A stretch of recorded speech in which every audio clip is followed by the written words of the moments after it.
Okay, ladies and gentlemen, I feel like I am dressed for school today.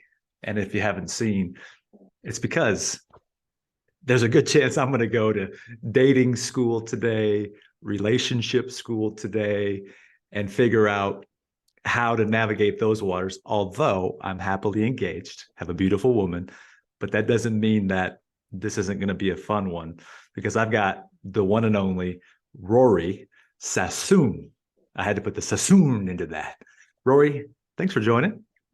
Thank you for having me. This is so much fun. And by the way, congratulations, you're engaged. That's very exciting and a whole, list of things that we want to talk about with that. I mean, that's amazing. So I know It's this is your podcast, but I want to know how long were you guys together for? this is good. This is good. We got together in the middle of COVID in Ooh, 2020. And why I said this to you right before we started, which would be a lot of fun, is there's a lot of things that I've realized as a man that I need to get better at and that I need to overcome as a partner, as a future husband. And there's a lot of reasons why I think I am that way from a lot of trauma that I had as a kid, losing my mom very young. So our mm, journey up to this point is has been nothing short of amazing to see how we've evolved through the last several years.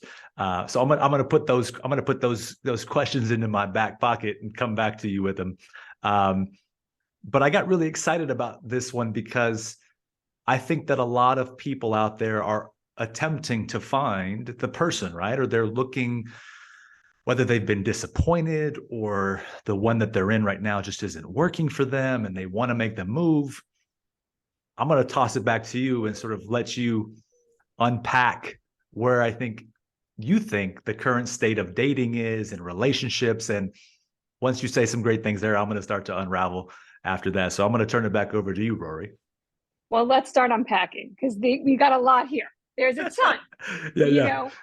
It's so interesting because, I don't know if you read this article, but they were saying that movers were so busy, okay, recently within the last few months, by January, like after New Year's, moving a lot of couples who moved together during 2020, during the pandemic, and who actually now were like, we were together.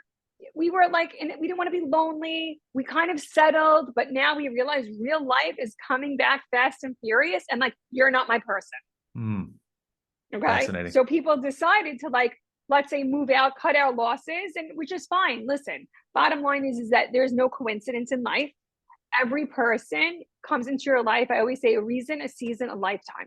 Right. I really I really believe in that. But I think it's also like very, interesting. It's where you are in your life, right? Like, are you in your 20s? Are you in your 30s? Are you on the second, third, or fourth marriage? Like, where are you in your life? And, being somebody who is in the relationship space, it's always a great conversation.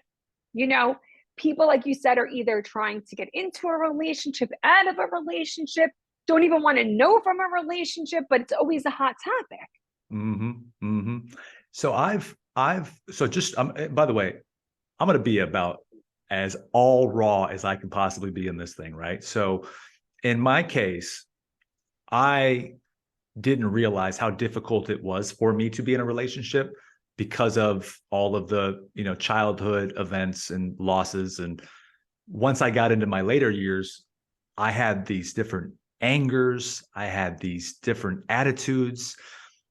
Even in developing in my current day relationship, when we got into a relationship, what I did realize, Rory, was I kept previous girlfriends at a distance. I dated a lot long distance because it was safe for me because I didn't have to It's get easy, close. It's very easy, right? right? So, as a man that's identifying this, or even a woman, where would you encourage someone to start to identify where they may be missing the mark in the relationships or what it is that's preventing them from having a healthy, flourishing, developing relationship where they end up feeling peace, they end up feeling like this is the one? Because I think a lot of people are afraid to go into themselves and say, you know what, I have a problem, I have an issue. What do you think? So, by the way, I have to compliment you and tell you such a great question. And I love the fact that it's also coming from a man who is clearly evolved. I have to, throw that back at you and say, like, you should be proud of yourself and your fiance even more proud. Because, a lot of times people, like, what would I say the number one problem is expectations and Mm, expectations from other people that are unrealistic. But I always say, date, be the person you want to date, right? So if you want someone who's evolved, if you want someone who's educated, if you want someone who's fit and successful, like, you need to be all those things. They always say, and it sounds super cliche, like, you have to love yourself first before you can love someone else. But you know what? It's really the truth. You need to look inside yourself and really, whether it's therapy, very, big believer, whether it's a life coach or a therapist, whatever it is that that's going to give you the tools to dig deep, to figure out, why am I not successful in this arena of my life? Now, a lot of my clients are really type A, super successful people in their professional life, but in their personal life, they are disasters. And they always are so used to everybody catering to them. So they're afraid to either dig deep or for someone to say, hey, you know what, listen, you're a full-blown narcissist. I don't know what to tell you. Why you constantly, and in a sense, also like what you said before, like, you would have these relationships that were long distance because they felt safe. So it was easy to sabotage, right? You were a mm. self-sabotager, whether you knew it or you didn't. It felt like it was safe, and you didn't want people that were coming in too close. Like, this is going to get too serious. Got to break it off. And it's not because you wanted to be mean, but it's like you had past childhood trauma. Like, Mm. of course, like, that explains it. But listen, you should be so proud of yourself, like I said before, that you were able to uncover all that and obviously be in a healthy relationship at this point. Yeah. And, again, because I think the lessons in this is going to be you sharing your genius and me being incredibly raw in how I talk about this. I'm from Vegas, still live here, and I lived a decade of my life partying and just being around sexiness and partying and drinking and all that good stuff. So I think I ended up creating a habit where I got used to just looking at the next good looking woman that would invite me in. And it wasn't really that difficult because it's not like I'm an ugly guy. So I conditioned myself, right? I mean, hey, I got to give myself a little kudos there, right? You do, Oh, you do. thank you, thank you, thank you, thank you, thank you. Hey now. But being able to realize now how difficult it's been for me to change my identity to not always think the grass is greener on the other side, to recognize what love really is and how different it is for me because I didn't get it from mom. I didn't really grow up with it. And now I'm getting a lot of it and it's awkward. And I'm like, oh my God, what do I do with this? Right. So, You soak it in and you love every minute of it, because that's going to let you feel a sense of peace, a sense of calm, and it's just going to make you a better person. so true. So true. Is there something that you can speak to about when you said earlier loving yourself, because you said you have to love yourself first? I mean, as a woman that now has probably evolved and got into her own place of peace and also helping others, what do you suggest to that point? Because I know that's a deep topic of just loving yourself more, but I do think that if we can chip away at it in some way that you might have a unique perspective, I think that would be very healthy for a lot of us. So I definitely feel that, like, experience is your best teacher for sure. So I'm coming from a place of, when I met just to give you a little background, so it's like this all makes sense for you and to the listeners. I was married very young. I was married at 22, high school sweetheart. I had a baby at 23. I was divorced by 26. Mm, Okay. I met my current husband a year later, 26 and a half, 27 about. It was a blind date, as blind could be. And back then there was no, was it match.com or you can't Google? It was like the 90s, that wasn't really what's going on at that point. So I was so lucky that I was introduced to my husband. Believe it or not, it sounds like the craziest thing, but the matchmaker who was my matchmaker was my gynecologist. who set me up with my husband. And I came to his office one day. I was, I don't know if this is too much information or too raw for your listeners, No, but bring it on. It's all we're all about that here. Everything you got. I was going off the pill and he's like, "What? You're having another baby? Like, what's going on?" I'm like, "Oh, no, no, no." I was like, "I'm going to be getting divorced. It's a whole long story. He's a great person. We're just not for each other. I want to have more children in the future, not with this person. We're just not a good fit. Just let's cut the losses now. Let's part as friends and let's co-parent." I'm all about peace, because at the end of the day, I didn't want my son to suffer from the decisions that we made.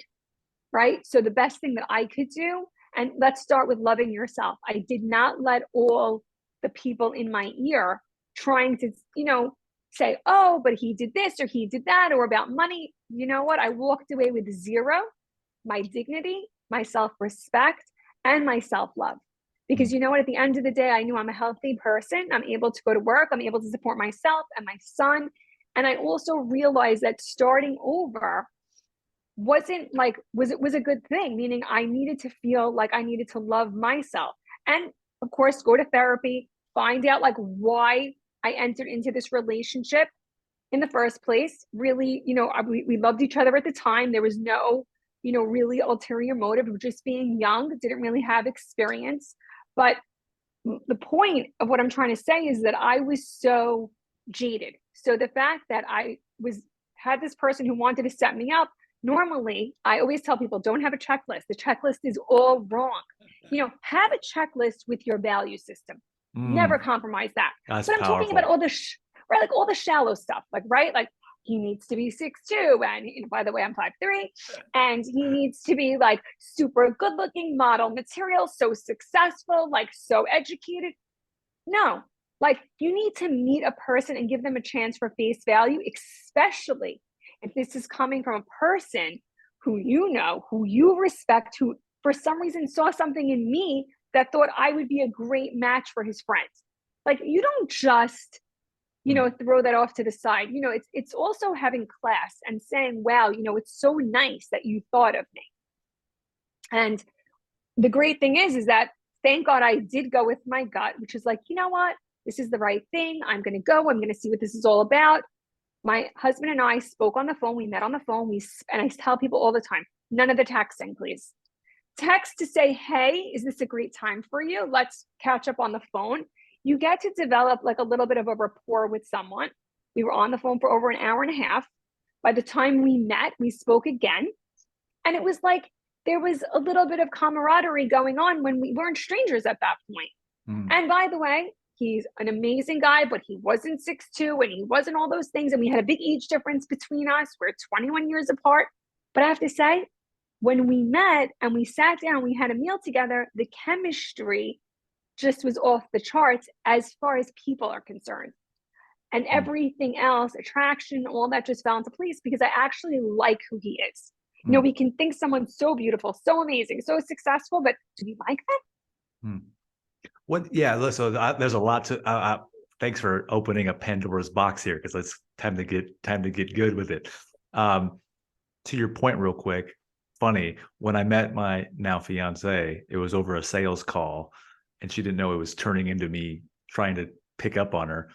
But we were actually across the country. She lived in New York, right in Hoboken. I lived here in Vegas, and I flew out. I literally, after we hung up the call, I was like, "I'm not married. I had no kids.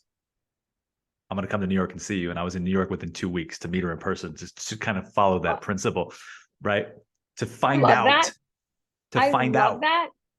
And you see what you're saying? I give that advice to women all the time. Whenever they try to make an excuse about a guy, why he didn't call, why he didn't come over, why he didn't this, I'm like, he's just not that into you. Look what you did. You got on a plane. You went to go see this, your fiance, who's now your fiance. You did something about it. You were excited. You weren't forced. It's what you wanted to do and you did it. Yeah, so true. So true. Yeah, it was great. But then there was problems after that, though. Trust me, I was not like, I had a lot to overcome, and still there's a lot to overcome in that department. I still really feel like that's one of the toughest areas for me, where there's the biggest battle inside of me, but we're growing a lot there. So that's beside the point. But you mentioned this whole chemistry thing, and you liked what is now your current husband. what are some of the signals and some of the elements of identifying the chemistry that one would, say that that's the thing that matters more than that thing? It's like, is it a feeling that you're sharing between each other? I feel like it's a complex question, but you probably have a really unique insight to help someone that if they're sitting right there across from that potential mate or partner or whatever that could be, that they should be looking for something or trying to see something that, gives them an understanding a little bit more. So I always say that great chemistry is an unspoken understanding. What do I mean by that? I mean that time flies, it's effortless. We don't need to think about what we need to say to each other. We're just saying, and maybe sometimes we're just not. Maybe the person's presence is just enough to make us feel at peace, to make us feel happy or calm. We just love being in that person's presence. It's just so easy. And we know that like whenever there might be some difficulty, that no matter what it is and what we're going through, I want to like weather this storm with this person. It's just, and of course, there comes the physical part. Like I always believe in, you need an emotional connection first to build upon to have an incredible sex life. I'm not talking about, hi, we're attracted to each other, we know nothing about each other, it's a one night stand. I'm talking about, let's build some intimacy together. I want you to know that I'm vulnerable. I want you to know about my family. I want you to know about me. I want you to know what makes me tick, and vice versa, right? So that's when you really start to really fall in love with a person, because there's the good, the bad, and the ugly of everybody. It's just who's good, bad, and ugly that you really love and don't mind getting to know even deeper. Sure. Yeah. It's like the process of becoming that has been difficult for someone like me, because you mentioned earlier that you work with a lot of people that are having professional success at a high level. And similarly, I was an only child, so it was always only about me, right? And that's kind of how That's hard. It's very difficult, right? Like extremely difficult. And now in a partnership, it's like, well, I've got to give to this person. And It's for hard to share. 30 years, yeah, it's like 30 years I've been like, it's only me. Like, I don't, and I hate saying this, but it's the truth. It's like, didn't matter. Anybody else did. I got the principle, but it's like in action, it was always like, well, it was back to me. And so there's been a lot of this with that, where I know I can make improvements to that point, Rory. So like, how do you encourage somebody, whether that's a man or woman, to like free themselves from that position that they take of like me, and to go more into the care for them and like really begin to transform how they see that part of the world? Because like, I know it's not been easy for me. It's a lot of work. I'm sure you probably have processes and formulas that you walk people through to get to that point at certain levels. Yeah. Well, it's like anything else. It's like if you're emotionally checked in, and you want to share your life with someone, you want to, because that person has that effect on you. So there's not a guide, there's not like a book to say, how do I do this? Like the question that you're asking is super deep. And by the way, I love that, because I love that it gets me to think as well. But it's really a great question. And I think that, like I said to you before, when somebody wants to do something, they figure it out. And that's why, like, I am a very big believer in whether it's therapy or life coaching. It doesn't need to be a negative connotation, but like sometimes communication to me is like the key to everything. If you have great communication with your partner, I mean, you're half the battle, right? And it's saying like, I need help in this area, identifying that, and also being vulnerable enough to share that with your partner, so that maybe your fiance is somebody who's not an only child or grew up differently than you The did, complete who can opposite. help you. The Right. complete, like the family she comes from, like, this sounds crazy because I never got it, like bleeds love. It's love, love, love. I'm like, I've never seen this before. Like from the grandparents being married 70 years to the parents being married 50 So beautiful. years. It's like, wow, how did I get so lucky? But then I'm over here trying to mess it up. No, you're not. I'm not going to let you. Yeah, right. Oh my gosh. Oh man. Okay, so I want to walk it back a little bit because you brought up. I think this is important, and I kept it in the file cabinet mentally, but I didn't let it go. So I'm going back to it.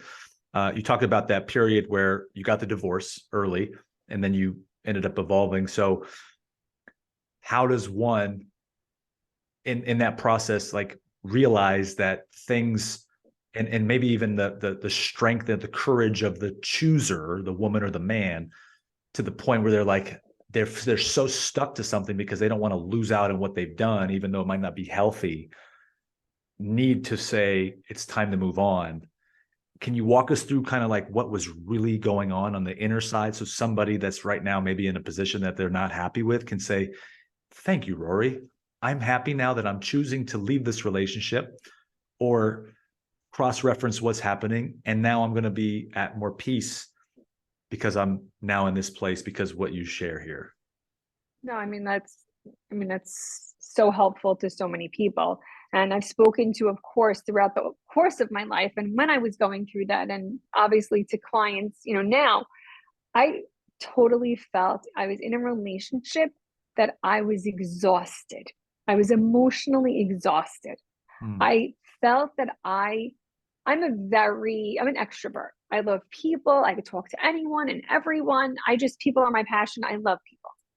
And my ex was very much the kind of person that tried to put me down. Every Hmm. time we would go out, he would always be like, why do you have to hijack the conversation? Or, why do you feel like you need to talk to everybody? Or, you know, you're so social. Like sometimes it's too much. I said to him, but am I not giving you the attention? Because if you want me to yourself, like that's not a problem. I can definitely transition and I'm happy to do that. And it wasn't like it was like, yes, I just want to be with you. It was more like, I'm going to sit here and I'm going to show you all the bad things about your personality. Like Hmm. instead of trying to say, you know what, honey, really sometimes, like, whenever we go out, maybe I feel a little bit that the conversation sometimes gets hijacked by you. Um, just maybe be a little aware. It's like the way you talk to me, it's the way you frame the situation. And he had no tact whatsoever. He was just, unfortunately, didn't have the best choice of words, where I felt like I was always defending myself. I'm am I being interrogated all the time? This is Hmm. not a marriage. And I also felt that a lot of times I was so lonely in my own relationship. Here I am with this person, I'm not really lonely, right? Like I have a partner to go out with and we had a big social life and a lot of friends, but inside I was lonely. I was afraid that every time I was going to tell him something or say something, I was going to be judged. Hmm. I was going to be torn down. And I said to him finally at the end, when I made the decision to get divorced, I said to him, Charlie, that's his name. I said, you say you love me, and I do believe that you do in your way. I said, but you don't like me. You need to like me first before you Wow. can love me. Wow. Wow.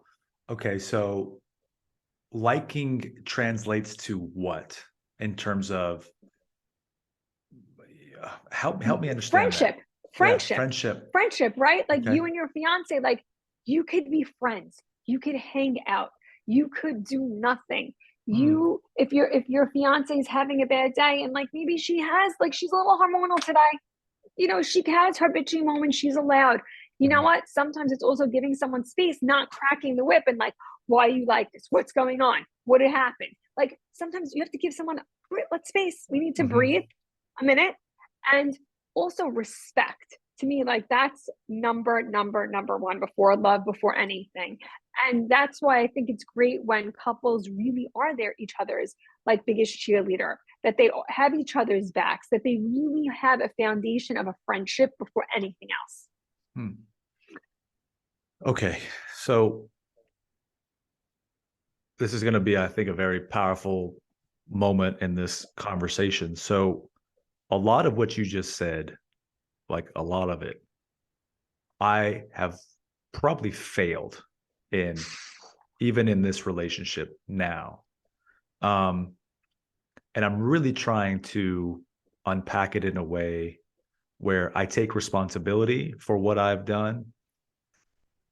I think like, for example, when I get upset in the relationship category, there probably is still some undertone of anger and frustration at, past stuff. Because I'll raise my voice occasionally, and I say things sometimes that don't necessarily demonstrate what you just said. But deep down underneath everything in my heart, I know how great she is, and I understand what she can do and who she can become and all these other things that she aspires to. And so I feel like I've basically I've created kind of a wedge in between. Like, I some part of me feels like she's probably feeling a lot of what you just said, but she's a believer in this because she knows I'm working on things and she's willing to go with me there. But it's a it's a thing where it's almost in my mind deceptive to myself about how I approach these things, because it's like I know I don't want to be that way, but like it's almost like I'm gripped deep down in certain situations that frustrate me so much that I latch on to the same things I've always done, and that's not fun.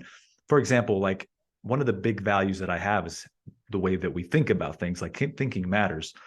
And if there's a time where we don't do that, then I get upset, and I end up saying things, and it's like it's almost like it's the only way I know how to do that in that moment. And it's like I know it's not good, because I feel like she ends up thinking the same way you do right now.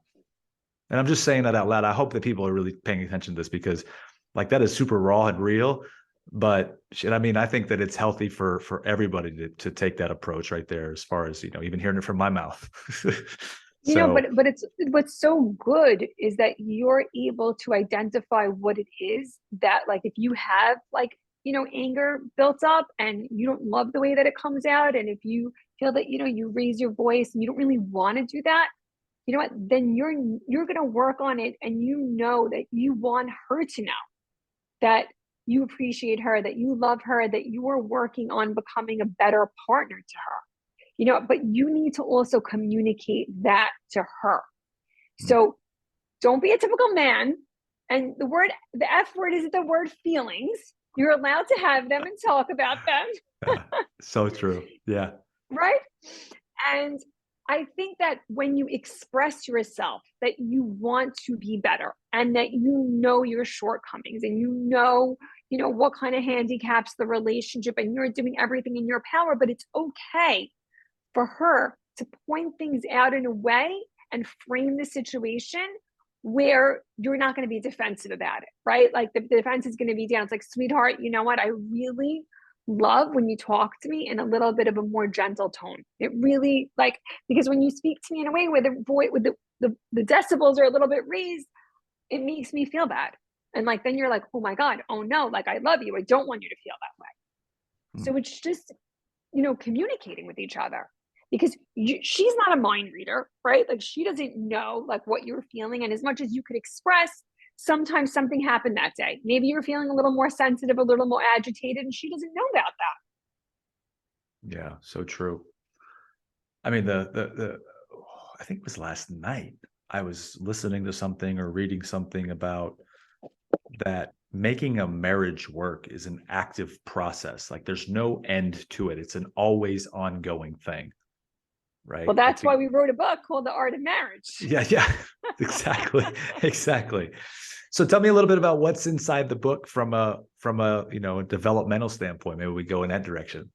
Because Oh marriage my is God, like, I think marriage is it's a piece of what is our begin. So like a relationship starts, an encounter starts, and then it develops, and then eventually you say, hey, we're in this for the long run.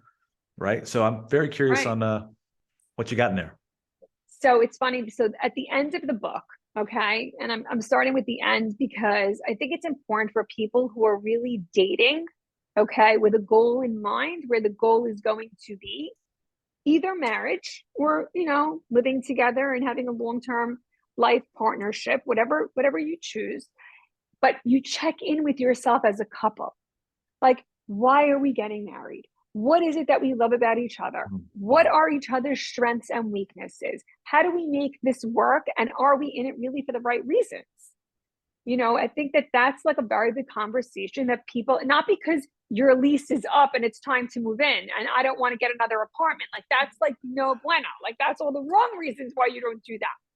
You know, but it's actually my business partner, who's a doctor. He is actually a life coach, executive life coach, obviously co-author. The first book we wrote was The Art of the Date, and now the next one is The Art of Marriage. It's all and I'll send you one. It's all he said, she said. So it's a conversation on all the different topics about marriage. Like, how important is the engagement ring? Like, what is like, should the woman be involved in that? Should the man, how involved you should be? So I give my 2 cents, of course, and he gives his, and it is pretty much, besides being educating people, it's also entertaining. So it's a fun read as well. And we talk about all kinds of things like blending families. How many marriages have you had before? What the engagement process looks like, the in-laws, the outlaws, who's involved, because I always believe that, sorry to say, but weddings bring out the worst in people. Everybody's so worried about whose table they're sitting on and all the nonsense, and it's funny because right now I'm going through that with my daughter. My daughter's engaged to be married in June. So I'm following my own advice. At least I'm doing my best. So what is it that a mother like you has conversations with a daughter at this point, like as far as what it takes, maybe even both of them, actually, let's do that. Let's draw that scenario up, right? Where you go and you sit down with them and you say, listen, this is part of what's going to help you win. You're the coach, right? In essence to them. Right. And you're giving your best and most honorable input and feedback. What are some of those wise words that you're helping in their, I'm assuming they're younger, right? I mean, in Yes. Mid-20s. Mid-20s, right? So like, again, people don't figure this out until later years. So like, how at mid-20s do you say, this is something that, is either going to be destined for fantastic life or failure, or because it's, percentages don't lie in that case, right? So of course. what's the dialogue? So I'm a big believer in, first of all, whenever there's an argument, you have to talk about it and never ever hit below the belt, because that's not something, words is something, it's not something you can take back, right? It happens, and then it's like, oh, remember when he said, I'm the this, or I'm selfish, or I'm that, or all I care about is my mother, or whatever it is, or, certain things in life, like you can't take them back. So it's better to say, you know what, when you do this, it makes me feel this way. Like, give a person like an action and reaction why this is happening. Be very communicative. Like, to me, that's always number one. And also, when you have an argument, like, you don't need to go to bed angry. There is nothing that we can't solve today for the most part. And then, of course, there are times where, if it's obviously a huge problem, of course, we get to revisit it tomorrow. But to go to bed angry is it's not, it's bad karma and bad energy, and I always, and I tell my daughter, like, your married life, your relationship with your husband is private. It's not for your friends. It's not for your parents, even, unless, God forbid, that you're looking for advice and there's, you need guidance. Like, of course, we're here for you, but it's a very sacred relationship. It's not something you should be complaining about your spouse to your friends. It's so disrespectful. Like I said, to your parents as well. Like, you need to work out your own problems. Of course, we're here to guide you, and that's why there are professionals, of course, as well. But keep your life private and create boundaries around your relationship. Sometimes, as you know, like, friends can be friends or enemies, right? Like, you don't know the influence that someone could have on your significant other. And if that person, you have to respect the opinion, first and foremost, of your spouse, and always have their back first and foremost. Otherwise, imagine feeling like your fiance is taking like her friend's side and not you. You're going to feel pretty lonely in that relationship. That's not going to make you feel good.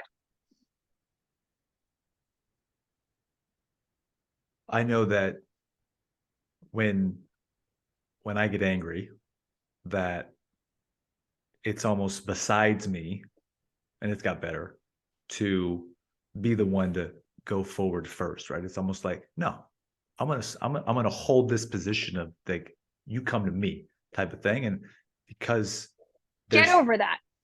yeah, right. It's like, I agreed. Get I'm over that. not, It's not, honey, your ego is not your amigo. Forget it. Okay. that's what it Done, is. done, and done. Ego. It's ego, right? Not your So amigo, not your friend. Remember that. do you believe that the ego is a derivative of like a collection of life experiences, or how would you extrapolate that ego part to chip away? Because I get it. I've heard the word a lot, but I'm thinking like, what is really the ego, right? What is somebody's ego inside? Is that like the angel and the devil, and that's the devil coming in and saying, this is sort of you trying to be true to who you shouldn't be? I'm very curious, and there's no right or wrong answer to this, by the way. I'm just curious about how you would reduce that. So, by the way, I want to tell you something. And if you live by this in your future marriage, you'll be a very happy man. Mhm. Okay. It's better to be happy than right. Okay. Mm. You don't need to be right all the time. You don't need to be. And you don't need, she doesn't need to come to you all the time to apologize, because then it becomes inauthentic. Meaning sometimes a person, they don't want to fight. I know I'm not a fighter. I want every day to be a happy day. Yep. Okay. That's exhausting for me with the person that I love. I don't like to fight. I don't enjoy it. I don't believe in great makeup sex after. I'm exhausted. I don't want to do that. That's not something I enjoy. I'm 50 Sure. years old, Yeah. 50 years young. I don't want to do that. And I just find that it's a much more mature relationship when you both, it's not a contest. Like, who cares? Let's just solve the problem. Listen, if someone's feelings were hurt, or, somebody disrespected the other person, then of course, like, you, you should come and apologize. But if it's something so petty, and there's so many things that sometimes we all are victims of that, right? Like, we all sometimes, want to like be a big shot or whatever, but it's not worth it, where really it's going to damage your relationship and chip away at the respect that you and your partner have for each other. Like, Mm. who cares? It's not a competition. Not a competition with this person. This person should have your back, and you should have their back, and be each other's biggest cheerleaders all the time. Mm. Is there a common theme that you find in a lot of what your clients suffer with, as far as what this process looks like for themselves? That, maybe I always feel like grounding humanity, because everybody's going through something or experiencing something. What are some of those key things that you find more commonplace in what people are looking to overcome or get better at? And, someone that's listening can say, oh, thank God, like a breath of fresh air. I'm not the only one going through this type of thing. You know, Especially in New York, I mean, this is something I see, like, it's like a common problem. Everybody thinks they're the cat's meow, and they're the catch of the century and everything like that, that they're not going to settle for this and they're not going to settle for that. By the way, like, not for Hmm. anything, but who are you? You know what I'm saying? Interesting. Yeah. Yeah. Like, we're all people. We want to be in a relationship. We want to, like, have a partner. We want to enjoy our life. And I always say, your partner should be the gravy of your life, right? It should be the cherry on the cake. It should be, the happiness in your life. It shouldn't be a burden. And of course, like I said, we know things happen in life, and people get sick, and there are ups and downs. But for the most part, bottom line is that you really want to be with someone that's going to make your life better and brighter. And you have to also be willing to look at yourself and say, well, how can I be that person? Going back to the same thing we spoke about before, like, you want to be the person that you want to date. I love when men come into my service and they'll be like, oh, I want someone 32, brunette, blue eyes, 110 pounds, maybe 5'4". Like, by the way, you're like 200 pounds, and you're not in good shape, and you're not successful. Like, what? Like, to me, that doesn't make sense. So I love those kind of guys, because then I Yeah. love to put them in their place. Yeah. Yeah. No, I think we need it, right? It's almost like there's a sense of entitlement.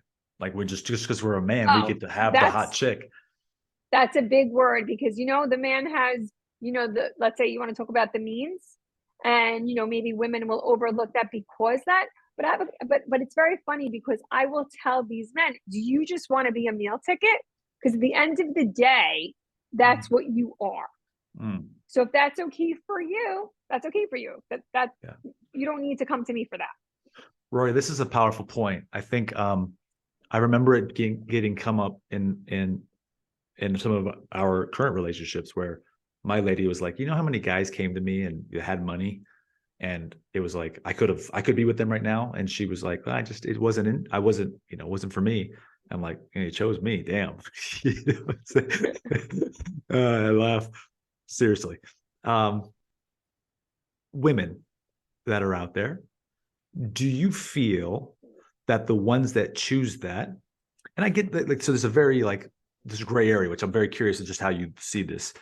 There's women that are choosing to be groomed and taken care of and cattled along, and or that they don't find themselves ever to become a powerful woman to go out there and create their own life without having the need for a man. Though I'm sure it matters to have a protective man, a guy that's got his stuff together. I understand those things. So I'm just very curious on how you see that in, I say, even more today's day and age, where is it the women just don't know who they are, and so they go to the default of that? Or would it be better if women found out their strengths and their tough, and then they would match up with somebody that is more in alignment with that situation? I'm just kind of an open dialogue. Well, I think it really depends on the kind of woman. So let me just tell you from my experience and my clientele, a lot of these women are power women. They're CEOs, they're COOs. They want their equal, which is not really makes sense, right? Like you definitely should be asking for someone what you're bringing to the table. You want the same in return. And by the way, that's very fair. I find though, a woman does need is, especially if she is super successful and powerful, it's like you have to be two different people. See, for women, it's different. You have to be two different people. The way that you are in the boardroom and the way that you are in the bedroom should be two different people. Because once you emasculate a man, he's done. Interesting. Right? Interesting. He's done. He wants to be the man. He wants to be the protector. That's the way that we were all built. Women are the nurturers and men are the protectors and the providers. And that's the way it's been from back in the day. That's a great way to look at it too. I think that's fantastic. Yeah, it's like you have to. It's like I think the word surrender comes to mind when it's it's not the boardroom and you're the boss lady and you're in there, and it's like in the home, like this is the leader's house. The guy is the man is the leader in essence, right? Is that a good word to use, leader? I mean, I to me, and it's funny because when I've done a segment on TV, with Good Day New York, my partner and I, Rosanna Scotto, who was, the one interviewing us, was saying, Rory, in the book, you come from a very conservative angle. And, Dr. Gluck, you're much more, liberal. But I said, yet then again, that is the traditional side of me, as that's the way that I grew up. My mother was the caretaker of the kids, and my father was the provider. So everybody had their role, and no one was confused about who needed to do what. And, I think that that's why masculine, feminine, I think that that's why, in a family that works, right? You have, and listen, don't get me wrong. You can have a mom and a dad that both work. That's fine. But everybody's role in this family, in this relationship, should be identified. I love that. There's a couple things. I'm getting all fired up now. I hope you got a couple more hours because I'm just ready to turn this thing up. Just fired up. So I think about, like when I think about this for a second, I think about my partner, right? In my mind, like I thought I wanted, and I think this is evolving, right? I thought I wanted like the woman that is the same professional mindset as me, right? Which is like, if I anchored that and that became the expectation, like you said earlier, I probably doomed myself. but I'm still a believer in development and growth. So that's fully understandable. So I've like reoriented our current situation to where I've shifted the value of like what my partner brings to the relationship, and the love and the kindness and the bright-heartedness and just like this fullness. And so she's pouring into my cup on that department, because that's not naturally, I guess naturally deep down it is what we are, but it's not like how I've lived my life, because it's life's conditions and just like ass kickings. And so then in reverse, I think it's like we're helping each other fill each other's cups. It's very, kind of, there's a friction in it, but it's not like it's terrible, though. I feel like that's an approach mentally that I've started to evaluate. Does that make sense in some way Yes, to you? Is like, yeah, okay, of course, because you know what? You're adding value, okay, with your experience and your masculinity, okay, to the relationship, which I'm sure that that's what she loves. And at the same time, she's adding, the family background, the surrounded by love and the long-term marriages she has in her family. That's a stability for you that you never had from what you expressed to me. Yeah, none. So I think that's so complimentary, to this relationship. Aren't you so happy that, you have someone who has, a family unit that really is stable and strong, and she grew up with, it seems like, great values. That's something where you guys can build together as being a unit and a family. That's something that you would want your children to have in the future, is a mom like that.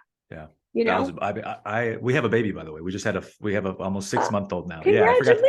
Yeah, I forgot to tell you that part. That's a big thing. Yeah, That's amazing. Yeah, we do shit in reverse here, by the way. We were well, you see now the kind of mom she is, right? I mean, we were in California last week, 2 weekends ago. I was for a work event, and I was telling a group of guys we're with, I said, I don't know how I got so lucky. And I say it publicly because I mean it, but like, when I get pissed off, I turn into this other guy, like I've mentioned. So it's like, shit, I got to match those two, where it's like, I'm always understanding that. But it's like, I don't even know how to explain. I had no mom. Like, I literally had no mom. Like, my mom, right. But that's away. Why when you said that to me, I get where you're coming from. It's not like you have no reason. Right. Well, though, and I appreciate that, but I can't live there, though. I'm aware that it's like, dude, this stuff is deep. It's like, but you're aware. Yeah. But how great is that? You're aware, and you're actually doing something, and you attracted somebody who's not like you. See, that's the difference. What's the name of your wife, your fiance? Katie. But that's what's so beautiful that Katie brings to your life. Like so many couples, even in my own relationship, I could tell you, I sounded more like I was more like you. I would be a little bit more, I don't know when your birthday is, but I'm a Sagittarius. We're like firecrackers, right? Yeah. So January 19th.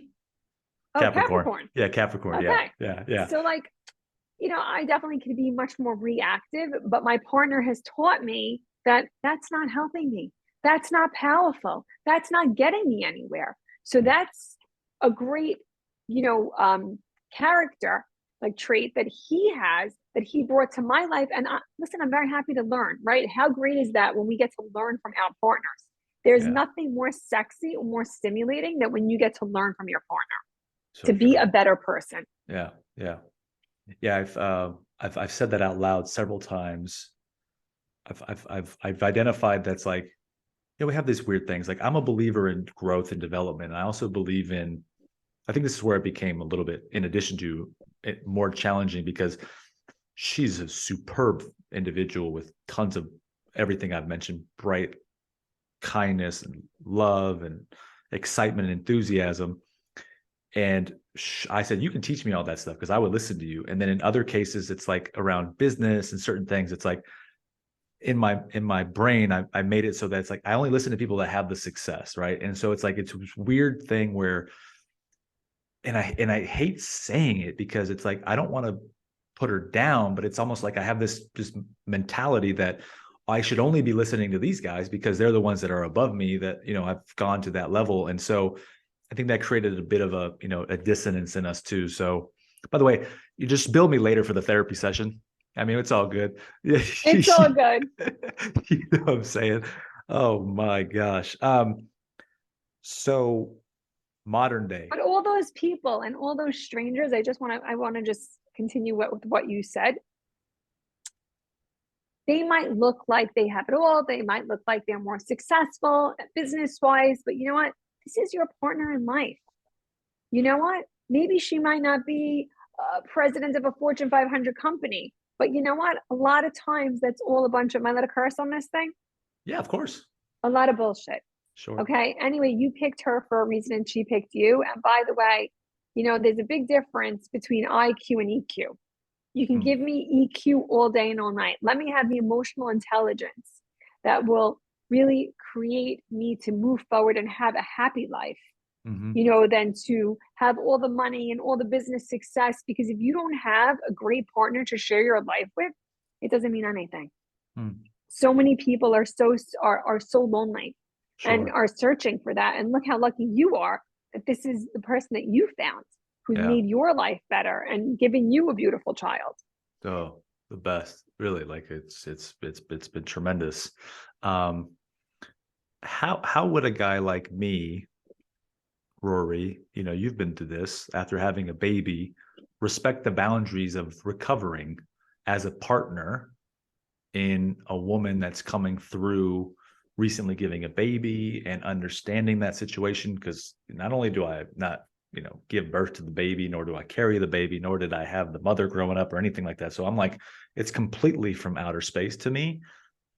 What's a way to make sure that I am there and I understand and so forth? So, right. So, because I'm sure you work and I don't know what your hours are, right? You know, what about also being able to, whether it's give your wife the support that she needs in the sense where it's also a win win for everybody? Meaning, if there's special time in the morning that you could wake up with the baby, maybe you could spend time with the baby and even feed the baby, whatever is going on, or give the baby a bath when you get home, whatever it is. And if that doesn't work, maybe there's something on the weekend that you and the baby could do where the mom has her private time so she could just relax. Guess what? It's a win-win. The Mm, baby gets to be with their father. The mom gets time alone, right? To just, you know, chill. Maybe she just needs to sleep a little longer. And you know what? You and the baby get to bond. mm, So it's not mom and baby all the time. Like you're part of this family. You know what I'm sure. saying? And a Of lot of course. men sometimes who are at work miss those windows.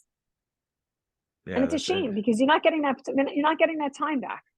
Yeah, I already I'm like blinking. The little guy's, you know, already 4x the size. I'm like, God, Lee, where'd you grow all these limbs and this you know little Popeye arm you got right now? I call it every day little Popeye. Um, okay. Very fantastic points of view. So we're now in 2023, and I think that, you know, it's not the same as it was even when I was a kid. I'm 37 now. So, you know, I'm talking like I grew up, you know, without cell phones, and then I kind of in that blended era where it then transitioned to cell phones. So I feel like I got more of the, you know, old school mindset plus the new school mindset. Where are some of the, you know, anticipated potholes and I would say distractors and landmines that are influencing and affecting some of the key foundational things that should really matter in exploring dating and being in a relationship? Like, so for example, I think about the phone, right? It's like this Worst.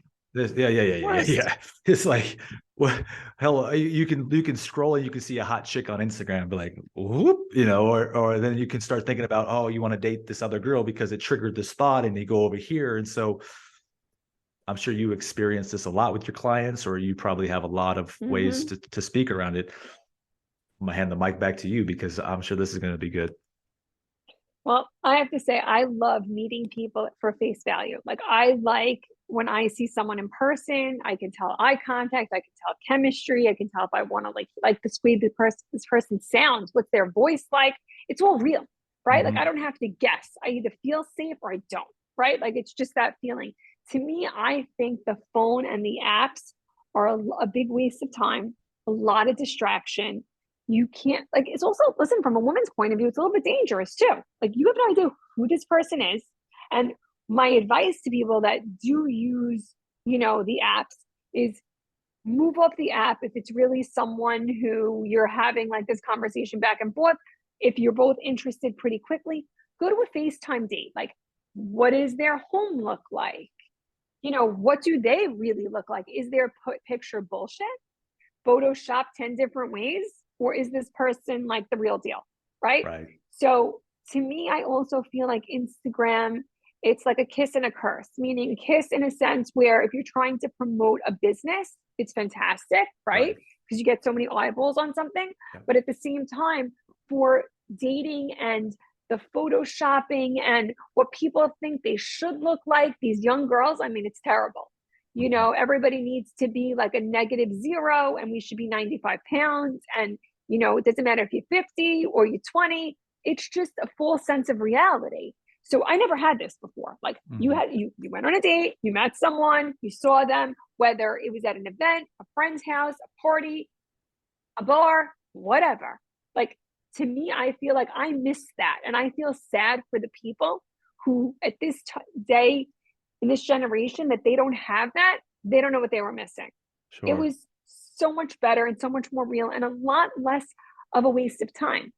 Like, how many times you hear friends will say, oh, he ghosted me, she ghosted me. They just dropped off. There was no accountability whatsoever. They don't want to like show up. Done. Yep. Yep. It's too easy. It's Too made it easy. easier for people to run from it, which People is, are so the coward they're approach. disposable. Right. Exactly. And people are just like so disposable, just keep on swiping. Like, it's Yep. exhausting and it's unfortunate today. Do you think that's a function of the platforms, or do you think that's the responsibility of the person to decide how to interact on those things, right? I get it's a lazy way now. By the way, I think it could work too. Very. It's Yeah. lazy, but it does work, right? So there's no question about that. But I think your points about it being deeper reminds me of like when I was, before I met Katie. Right before that, I put myself out to start dating. I was asking for one approach I did was I posted. I said, "Hey, I'm taking dates. I'm putting myself back on the market, so I'm ready to go out on dates. Like, send your messages in," because I'm a sales guy, and in a lot of ways, a variety of different ways. And then I went to my friends who knew me, and I said, "Hey, do you know anybody, women that are single, that you could refer to me? Because I'd like to go on a date with them. They got to be, And I had my expectations, right? So it's like maybe I could have backed off that a little bit. And then if I met him on the swipe apps, I was like, immediately, I wasn't interested in talking to them on the channel. I was like, let's go out and meet. That's it. Right. Because you were Right. also serious though about meeting someone. You know what I'm saying? Sometimes these Ah, guys, hello, you see some of these guys that really like want to hook up, want to like, one night stand or whatever. So it's like, okay, here today, gone tomorrow. But listen, I blame women also. Like, you're going to put yourself up in your profile picture in a thong. Like, come on. Like, yeah. what do you think? They're not going to be like, hey, that's my wife. No, they're not. That's a great point. Do you think more women are now going that direction because it's like they can get attention? Like, it's like, hey, Yeah. I'll put up my thong, my swimsuit, I Yeah. look sexy, and it gives them that satisfaction of getting the likes, but they don't have any depth. You've heard of OnlyFans, right? I mean, come on. Like, it's honestly, it's like it really is absurd. I mean, like, listen, if that's what you're into, that's what you're into. But to me, I'm talking about if you're looking for a serious relationship, that is not the way to present yourself. No. You could be classy, sexy. I'm sure, like, that's so respectable, and that's what you're going to attract. If you're putting yourself up in lingerie and in a thong or whatever it is, like, the guy's going to be like, okay, I want to hit that. Like, come on. Yep. You know. Absolutely. No, that's so good. Um, in honor of our time, I always say this, and I do always say this. I could talk about these things forever, but I know, you have a life and a relationship and a marriage and other cool things to do. Couple other things we'll get to in a second, but is there anything here that we did, because as I always say, my curiosity is what leads these things, right? Or it's, some place I'm coming from to, think about people listening and just the overall growth that we can have in the dialogue. Is there something that I didn't get to that, you think would, that you wanted to say, or that is important about all of this, that you're building your book, your journey and working with different celebrities and high profile people? Or feel free to sum up something that, we may have missed there, because I think that, would give us some extra value benefit there. So I think one of the things that I just would love to add, and I think that this would be such a good takeaway for your listeners, is that it's okay, to admit, you know what, I want to be in a relationship, or I'm feeling like, maybe the person that I am with is not right for me. Sometimes, we stay in relationships because we're afraid to be alone, but that's not the right reason to stay. Time passes so fast. And then it's like all of a sudden we turn around and we can have wasted 10 years with someone. And it's also, with all due respect, it's also not fair to the other person in this relationship. I think it's more respectful to be honest. And I just wish more people out there could be honest with themselves and with their partner. And if they wanted to change something, listen, there's no shame in therapy. There's no shame in getting help, because you can be in a situation that you, especially like I'm a big believer when there are children involved, you don't just quit. You do try to work it out. Especially it's long-term marriage, and really does, people don't realize that divorce does hurt children, does affect them. And most importantly, only because I have been through this, I just will always say, no matter what, the biggest and the best divorces, the kids are the victims.